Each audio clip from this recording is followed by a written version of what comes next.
मनुष्य को जहाँ मिल जाए ताहार मूल्य से बुझे नाही, सही जिनिस व्यर्थ हो जाए। जहाँ मिल न थाए ताहार मूल्य मनुष्य बुझीपारे। नमस्कार बंधुगण, आपण मानंकु मोर एही चैनल को स्वागत। आज एही कार्यक्रम वृष राशि पाई बहुत गुरुत्वपूर्ण अछि। आज आमे जानिबा वृष राशि 2024 अगस्ट मासटी किपरि रहिबा। वृष राशिर मासिक राशिफल उपरे आलोचना करिबा। वृष राशि व्यक्तिविशेषंकर अगस्ट मासटी किपरि रहिबा संपूर्ण भावरे आमे सही विषय रे आलोचना करिबा। सेमानकर स्वास्थ्य, शिक्षा, प्रेम संपर्क, वैवाहिक जीवन, भाग्य, क्यारियर एवं व्यापार वाणिज्य उपरे विस्तार भावरे आलोचना करिबा। नवग्रहंकर स्थिति मत देखिबा। नवग्रह कि प्रकार फल देबारे सक्षम हेबे। शेषरे अशुभत्व प्रदान करुथिबा ग्रहमानक पाई किछि विशेष प्रतिकार मत जानिबा। सेतिपाई भिडियोटी को शेष पर्यंत देखंतु। चलंतु आरंभ करिबा एही कार्यक्रम, जहाँकि जन्म राशि चंद्र राशि उपर आधारित। अगस्ट मास आरंभरे वृष राशि रे नवग्रहंकर स्थिति विषय रे सर्वप्रथमे जानिबा। एहा पूर्वरु जदि आपणकर वृष राशि होई थाए एवं आपण भी ईश्वर को सच्चा हृदय भक्ति करती, विश्वास करती, तेबे एही भिडियोटी को लाइक करी कमेंट बॉक्स रे जय जगन्नाथ, हर हर महादेव अवश्य लिखि दियंतु। तो सर्वप्रथमे जानिबा एही अगस्ट मासरे वृष राशि रे नवग्रहंकर स्थिति किपरि रहिबा। जेबे अगस्ट मास आरंभ हेबा तो वृष राशि रे नवग्रहंकर स्थिति किछि एही प्रकार रहिबा जेमिति आपण स्क्रीन ने देखुछंती। बंधुगण, राशि चक्रर द्वितीय राशि हेउछि वृष राशि एवं आपणकर राशिर अधिपति हेउछंती शुक्रदेव एवं शुक्र आपणकर चतुर्थ भावरे विराजमान अछंती एवं तांको सहित बुध मध्य विराजमान अछंती। आपणकर प्रथम भावरे मंगल एवं गुरु विराजमान अछंती। आपणकर तृतीय भावरे सूर्य विराजमान अछंती। आपणकर पंचम भावरे केतुदेव विराजमान अछंती। दशम भावरे शनि विराजमान अछंती एवं एकादश भावरे राहुदेव विराजमान अछंती। ध्यान देई सुनंतु। सबुठ प्रथमे जानिबा आपणकर स्वास्थ्य किपरि रहिबा एही अगस्ट मास 2024 रे। बंधुगण, प्रथम भाव होई थाए आपणकर स्वास्थ्यर भाव, इम्यूनिटी सिस्टमर भाव एवं प्रथम भावर अधिपति हेउछंती शुक्रदेव एवं शुक्र आपणकर चतुर्थ भावरे विराजमान अछंती। बंधुगण, एही मासरे आपणकर स्वास्थ्य बहुत भल अछि, काहेकि ना आपणकर लग्नर अधिपति शुक्र केंद्र रे विराजमान अछंती एवं 25 अगस्त को शुक्रदेव आपणकर त्रिकोण भाव पंचम भाव को गोचर करिवे। पंचम एवं चतुर्थ भाव बहुत भल होई थाए तो आपणकर स्वास्थ्य बहुत भल रहिबा। किंतु मंगल आपणकर प्रथम भाव रे विराजमान थिबारु समय समय रे आपणकु मुंडबिंधा भली समस्या देखा देई पारे। आपण आपणकर खाद्यपेय उपरे नियंत्रण रक्षा करंतु। बाहर खाद्य खाआंतु नाही। समय समय रे आपणक मध्यरे क्रोध आसी पारे, जहा फଳରେ आपणकर मुंड बिंधि पारे। आपण कोनोसी स्थान को ट्राभेल मध्य करि पारंती, दूर स्थान को यात्रा करि पारंती, जहा फଳରେ आपणकु थकापण भली समस्या टिके देखा देई पारे। एथिप्रति आपण टिके ध्यान देबे। एबे जानिबा आपणकर शिक्षा क्षेत्र किपरि रहिबा एही अगस्ट मास 2024 रे विद्यार्थी मानक पाई किपरि रहिबा। बंधुगण, पंचम भाव होई थाए आपणकर शिक्षा क्षेत्रर भाव एवं पंचम भावर अधिपति हेउछंती बुधदेव एवं बुध आपणकर चतुर्थ भावरे विराजमान अछंती। किंतु आपणकर पंचम भावरे केतु विराजमान अछंती। केतु आपणकर पंचम भावरे टिके ठीक नुहे। केतु हेउछंती मुंड विहीन ग्रह। आपणको समस्त कार्य डिससाटिस्फैक्शन देखा देई पारे, असंतोष प्रकाश करि पारंती। पाठपढ़ारे आपणको डिससाटिस्फैक्शन लागि पारे। आपण जेते पढ़िले मध्य आपणकर मन विचलित होई पारे। आपण समस्त पाठ भूली जाई पारंती। आपणकर मूड स्विंग होई पारे। किंतु बुध आपणकर केंद्र रे विराजमान थिबारु जेते असुविधा आसिले मध्य ताहा ठीक होई जिबा। आपणकर पाठपढ़ा भल रहिबा। बुध एठारे तांकर कार्य करिबे। आपणकर बुद्धिमत्ता को बढ़ाइबे, आपणकर ज्ञान को बढ़ाइबे, आपणक भितरे कॉन्फिडेंस आनिबे। केतु तांकर पंचम भाव बसी तांकर काम करिबे। यह केवल अगस्ट मास पाई नुहे, बरम गोटे वर्ष पर्यंत केतु आपणकर पंचम भाव रहिबे। तो एथिपाई आपण उपाय अवश्य करिबे। उपाय आमे वीडियो शेष रे जानिबा। मोटामोटी देखिबाकू गले एही अगस्ट मासरे आपणकर पाठपढ़ा 50% भल रहिबा। बेले बेले आपणकर मन पाठपढ़ार लागि न पारे, अन्य आडे जाई पारे। एथिप्रति आपण टिके ध्यान देबे। एबे जानिबा आपणकर प्रेम जीवन किपरि रहिबा एही अगस्ट मास 2024 रे। बंधुगण, पंचम भाव ही होई थाए आपणकर प्रेम जीवनर भाव, शिक्षार भाव एवं संतानर भाव मध्य होई थाए। पंचम भावर अधिपति बुध आपणकर चतुर्थ भावर अछंती एवं केतु आपणकर पंचम भावर अछंती। बंधुगण, केतु पंचम भावर थिबारु आपण आपणकर प्रेम जीवन रे जेते जहा कले मध्य परिशेष रे असंतुष्टि प्रकाश पाइबा। आपण प्रेम क्षेत्र रे डिससैटिस्फैक्शन होई पारंती।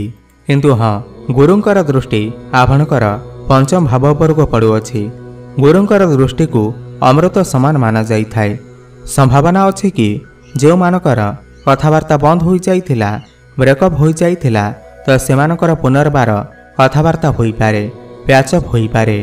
किंतु एठारे केतु आपणकर पंचम भाव को खराब करुछंती, आपणकर प्रेम जीवन को खराब करुछंती। एथिपाई आपण उपाय अवश्य करंतु। उपाय आमे वीडियो शेष रे जानिबा। एबे जानिबा आपणकर वैवाहिक जीवन किपर रहिबा एही अगस्ट मास 2024 रे। बंधुगण, सप्तम भाव होई थाए आपणकर वैवाहिक जीवनर भाव एवं सप्तम भावर अधिपति हेउछंती मंगल देव एवं मंगल आपणकर लग्न भावरे विराजमान अछंती, प्रथम भावर अछंती। बंधुगण, मंगल आपणकर प्रथम भावर बसी सप्तम भाव को देखुछंती।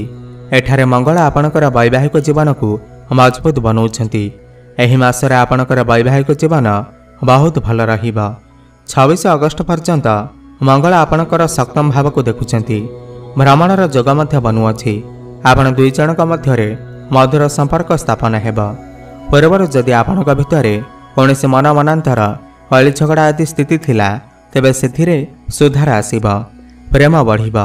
भ्रमणर जोग मध्य बनुअछि। आपण दुई जण मिसिकी कौनसी डिसीजन नहीं पारंती, कौनसी प्लानिंग इत्यादि करि पारंती। एहा सहित गुरु मध्य आपणकर सप्तम भाव को देखुछंती। तो मोटामोटी देखिबाकू गले एही मासरे आपणकर वैवाहिक जीवन बहुत भल रहिबा।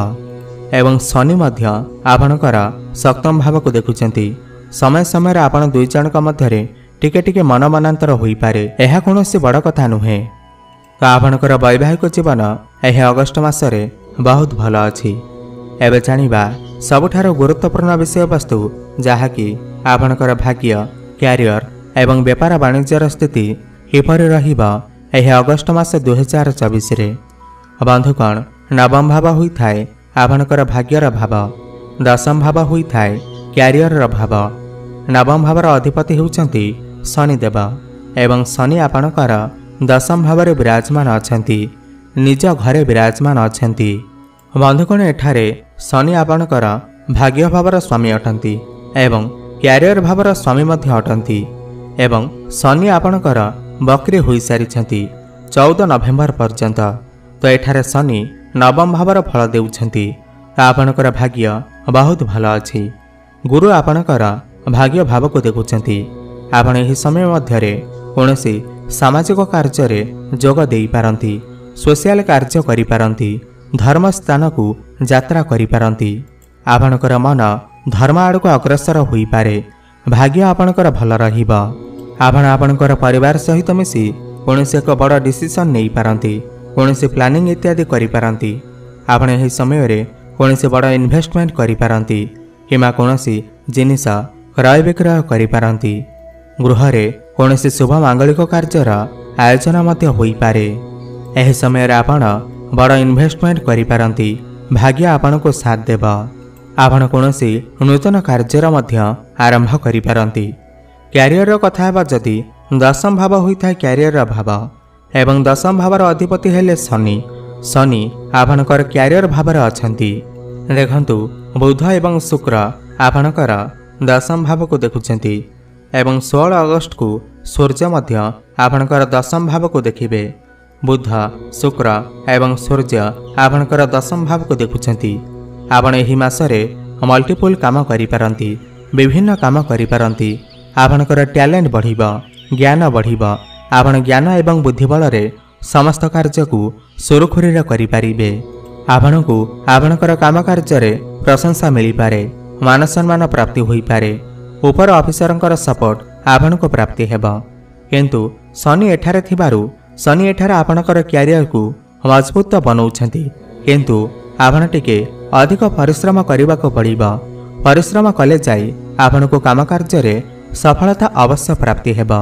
जदि अलस्वामी करिवे तेबे समस्या देखा देई पारे, कारण शनि हेउछंती कर्मर कारक ग्रह। कर्म न कले आपणको फल प्राप्ति हेबो नाही। तो आपणको टिके अधिक परिश्रम करबाको पड़ी पारे। आपण जदि टेक्निकल क्षेत्र रे काम करूछंती, सॉफ्टवेयर क्षेत्र रे काम करूछंती, बिजनेस करूछंती, मेडिकल फील्ड रे काम करूछंती, तो आपणको पई शुभ समय रही अछि। एथिरे आपणको सफलता अवश्य प्राप्ति हेबा। एवं जो मानक पाखरे कोनोसी चाकरी बाकरी नाही, तो सेमानकु नूतन चाकरी मध्य प्राप्ति होई पारे। प्रमोशन हेबार मध्य जोगा बनुअछि। तो मोटामोटी देखा गले एही मासरे आपणकर क्यारियर बहुत भल अछि।